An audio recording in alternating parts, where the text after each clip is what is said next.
పాలకల్ల రాజేశ్వర రెడ్డి అలియా శ్రీనివాసరెడ్డి నా భూమిని కూడా కబ్జా చేసి ఉన్నారన్న. బైపాస్ యువతల 100 ఫీట్లు జరిగి ఏజీపీ గారి సాయం, ఏజీపీ తోర్నాల నాగేష్ కుమార్ తీసేయమని అప్పుడు కలెక్టర్కు పిటిషన్ నోటీస్ ద్వారా పిటిషన్ ఇచ్చినా కూడా కలెక్టర్ గారు స్పందన లేదు. ఇప్పుడు ఆయన డిస్ట్రిక్ట్ కోర్టు జీపీ చేసారు. నేను ప్రజావాణిలో కూడా ఫిర్యాదు అయినా నా భూమిని నాకు ఇచ్చిపెట్టామని, నా భూమిని నాకు ఇప్పించాలా, ప్రభుత్వ భూములని ప్రభుత్వం తీసుకోవాలని ఫిర్యాదు అయినా 551 సర్వే నెంబర్ 30 ఎకరాల మామిడి తోట ఉన్నది.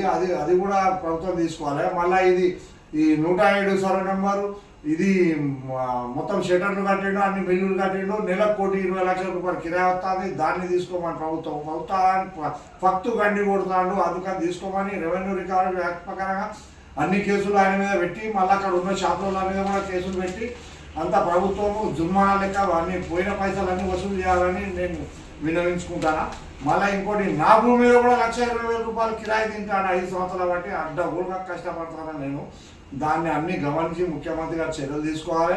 మన ఇంకా మా తాత రాసిచ్చిన గ్రీన్ ల్యాండ్ కూడా ఇంకా 700 గదాలు కలిపి మన డబుల్ రిజిస్ట్రేషన్ చేసుకొని దాన్ని కూడా యథాచ్ఛగా విడివిగా చేస్తాడు ఆయన భూములన్నీ తీసుకోవాలి. ప్రభుత్వం అటాచ్మెంట్ రూపకంగా ఆయన ఆస్తులు అటాచ్మెంట్ పెట్టాలి. ఆయన మీద కఠినమైన చర్యలు తీసుకోవాలి. అక్కడ ఉన్న షాపులలో ఎంత చెప్పినా ఇంటలేరు. మీరు కఠినమైన చర్యలు. తహసీల్దార్ గారు అంటారు నేను గుంజుకోగలుగుతానా, గుంజుకోలేను. 3 తహసీల్దార్ ట్రాన్స్ఫర్ అయ్యాడు, చేపించిండు ఆయన. ప్రతి ఎమ్మెల్యే ఆయన ఎంబడే ఉంటాడు, ప్రతి ఎంపీ గారు కూడా ఆయన ఎంబడే ఉంటాడు. ఎట్లా ఈ కథ, ఎట్లా రేవంత్ రెడ్డి గారు దృష్టికి తీసుకుపోతారు. అయ్యా నాకు న్యాయం చేయాలయ్యా, రెవెన్యూ మంత్రి గారు నాకు న్యాయం చేయాలని కోరుతున్నా. నాకు ఇప్పి ప్రభుత్వం తీసుకోవాలి అయ్యా.